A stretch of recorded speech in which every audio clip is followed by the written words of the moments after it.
on infuse l'art avec la performance avec l'art, et on crée des produits premium qui permettent aux passionnés de vivre leur passion mieux et plus longtemps. Je m'occupe également de Roxy, qui est la sœur de Quicksilver, qui est une marque en très forte progression et qui a été la première marque qui a été créée pour permettre aux snowboardeuses et aux surfeuses, pareil, de vivre mieux leur passion. Donc c'est des super marques. J'étais moi-même et je suis toujours surfeur, fan de ces trucs-là quand j'étais chez Melty. Donc je suis très très content aujourd'hui de pouvoir travailler pour Boardrider. On a évidemment beaucoup de réseaux sociaux et on crée énormément de contenu à travers le monde, contenus qui sont créés à la fois par nos équipes et à la fois par nos riders. Désolé, on a un petit souci technique. Hop. Voilà. Évidemment, tous ces contenus nous permettent de toucher en permanence toutes les communautés à travers le monde. Et c'est quelque chose qui est pour nous assez facile au vu de l'actualité partout sur les sujets qui nous passionnent et qui nous intéressent. On avait un gros challenge en fait, et c'est notamment pour ça qu'on a travaillé avec Sprinklr. Quand je suis arrivé chez Quicksilver et Roxy il y a 2 ans, on avait une problématique. En fait, Quicksilver et Roxy sont des marques qui sont pionnières dans la stratégie de marketing et d'influence, puisque depuis les tout débuts de ces marques, la construction marketing repose sur les riders. Donc évidemment, Quicksilver et Roxy sponsorisent, endorsent des riders depuis le début.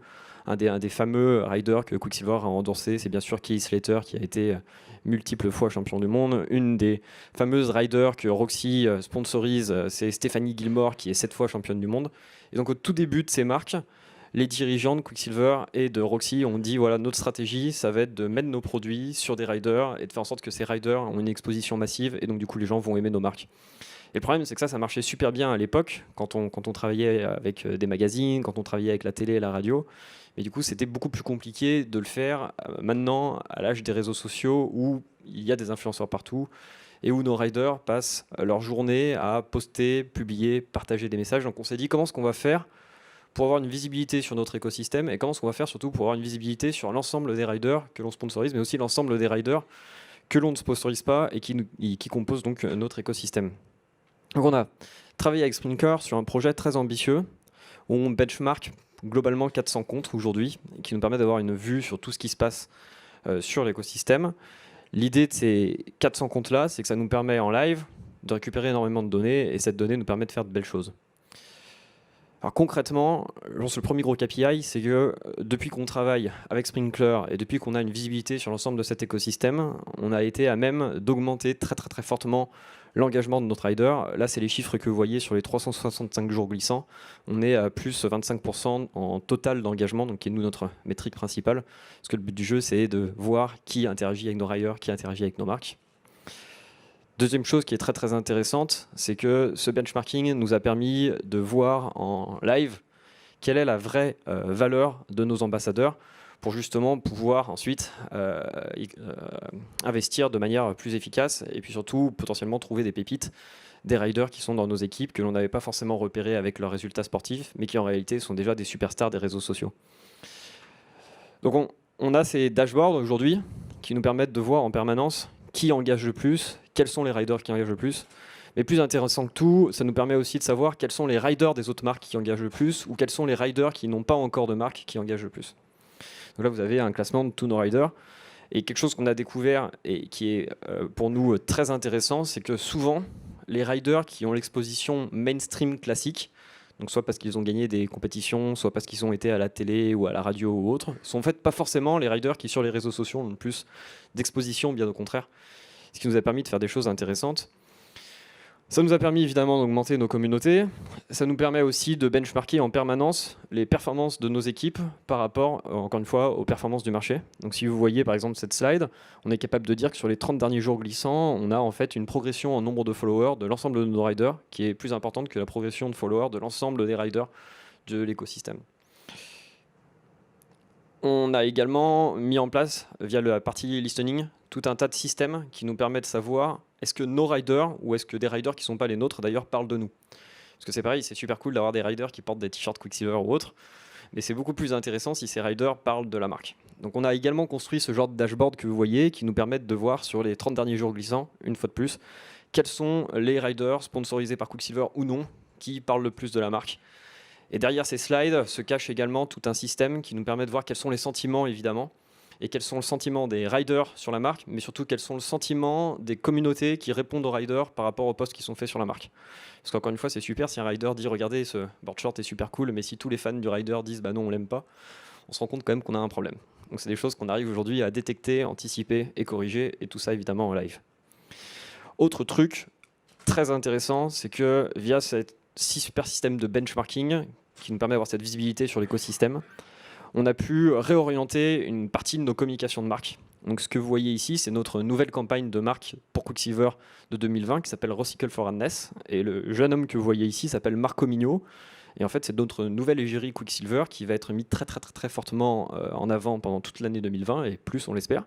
Et qui est en fait un jeune rider qui était dans notre équipe, mais qui n'était pas considéré à l'époque par ses résultats sportifs ou par sa visibilité classique comme mainstream, alors qu'en réalité, c'est le plus grand influenceur digital que l'on avait à l'intérieur de nos marques. C'est aussi un rider exceptionnel puisqu'il est champion d'Europe et champion du Mexique.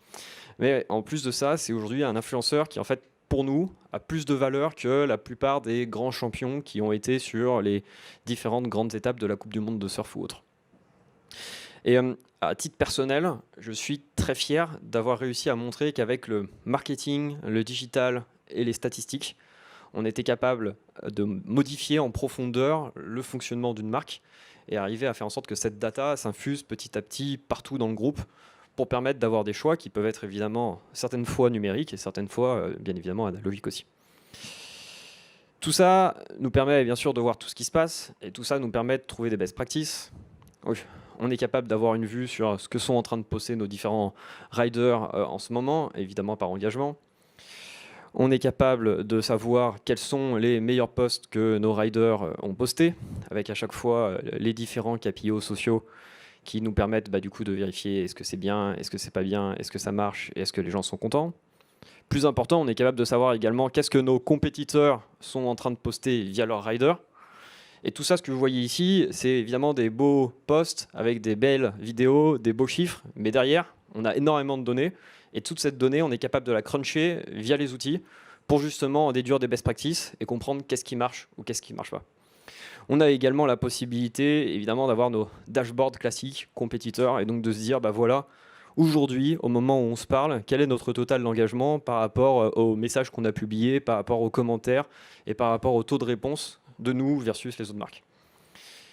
On est capable d'avoir également une visibilité sur qu'est-ce qui se passe actuellement dans notre écosystème. Donc pareil, sur les 12 dernières heures, quels sont les hashtags qui ont été utilisés, par qui, pourquoi, comment, et évidemment comment est-ce que notre marque peut interagir.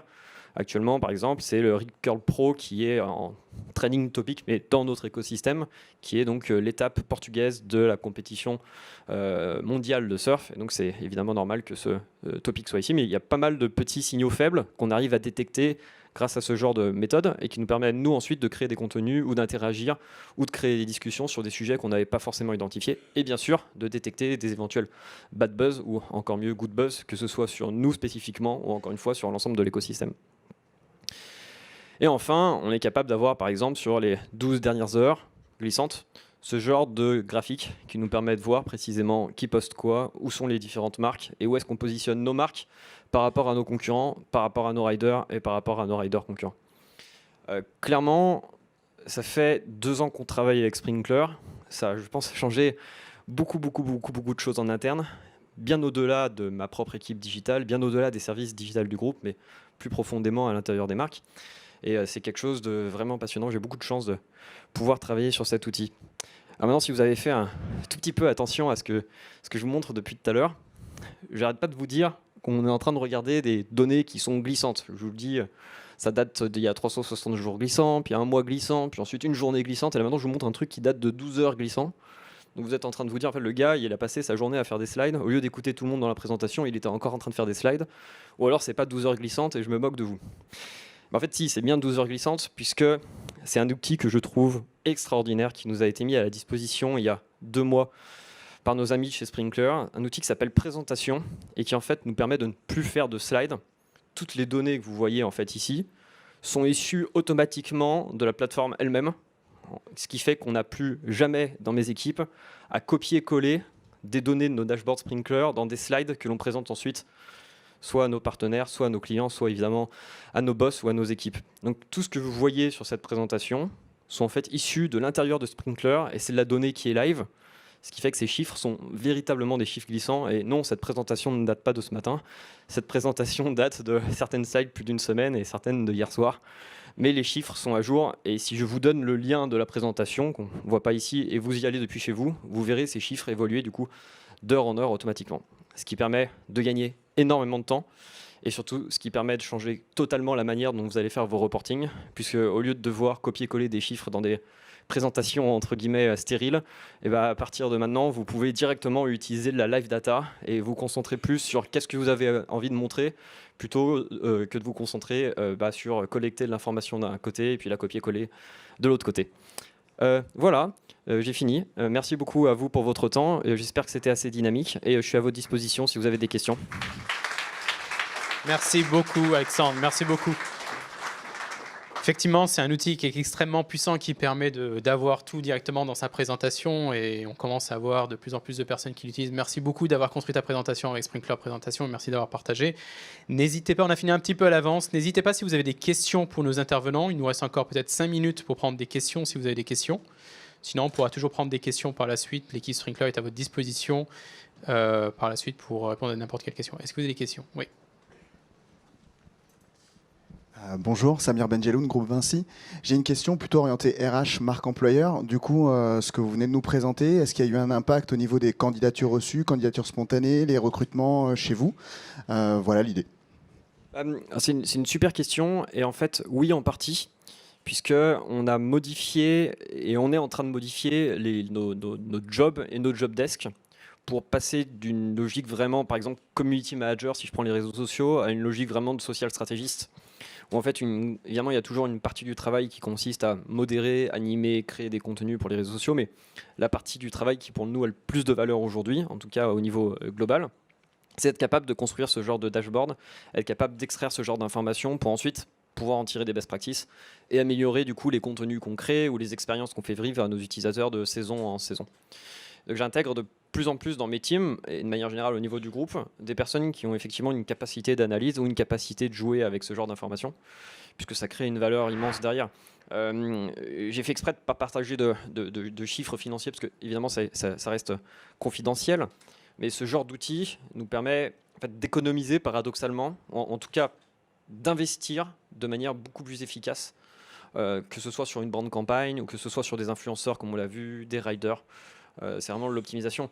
À titre personnel, j'en ai un peu parlé sur les différentes présentations que j'ai eu la chance de faire, mais je suis un peu embêté de dire ça chez Facebook, mais je pense qu'on arrive en tout cas à la contraction du marketing d'or d'Instagram et on est arrivé à plus que la contraction du marketing et de l'âge d'or de Facebook évidemment.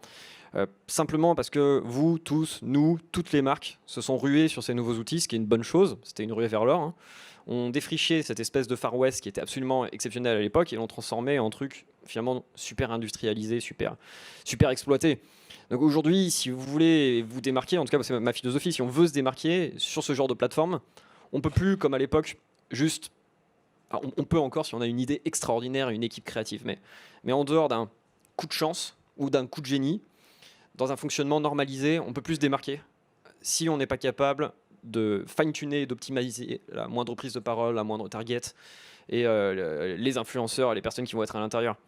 Et c'est ce qu'on aime chez Sprinklr, c'est que ça nous permet d'optimiser, et surtout, plus que tout, et c'est pour ça que paradoxalement, la première brique qu'on a utilisée quand on a installé Sprinklr, c'était le benchmarking, et pas la partie core community management, ni la partie listening, ni même tous les autres fonctionnalités. On a vraiment, nous, investi pour le benchmarking à l'origine, parce que ça vous permet d'avoir une vue sur votre écosystème, et ça vous permet de vous comparer en permanence.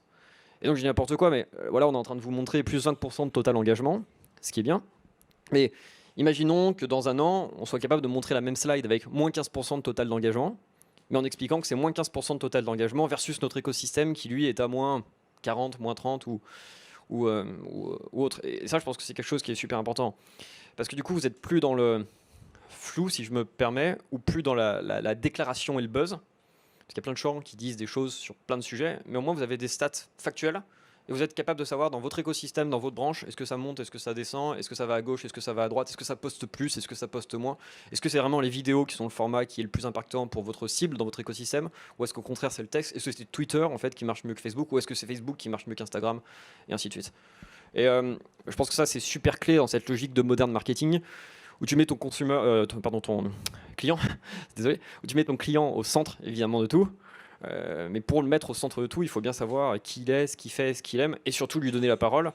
Et on n'en a pas forcément parlé dans ces présentations, mais il y a des modules de Sprinklr qui arrivent qui sont assez exceptionnels, qui permettent notamment sur les produits et sur les locations physiques de collecter la data qui est déjà présente sur les réseaux sociaux et de donner des insights qui sont dingues. Et ça, je trouve que c'est clé. Dans mon entreprise, on est des passionnés de surf et des passionnés de snow. Évidemment, comme tous les gens qui y travaillent sont passionnés par cette marque, j'en fais partie, chacun a son point de vue personnel sur ce que devrait être la marque, ce que devrait être la prochaine campagne, avec quel rider on devrait travailler, et ainsi de suite. Grâce à Sprinklr et grâce à ces données, on est capable d'apporter dans ces débats quelque chose qui est numérique, si tu veux, et donc qui, basiquement, c'est des insights. Et après, chacun peut choisir de les suivre, pas les suivre, les interpréter ou pas les interpréter. Dans un groupe comme Boardrider, en 2 ans et demi, ça a eu une évolution, je pense, vraiment importante par rapport à la manière dont les décisions sont prises et par rapport à la manière dont les gens comprennent notre écosystème. Voilà. Merci beaucoup. Avec plaisir.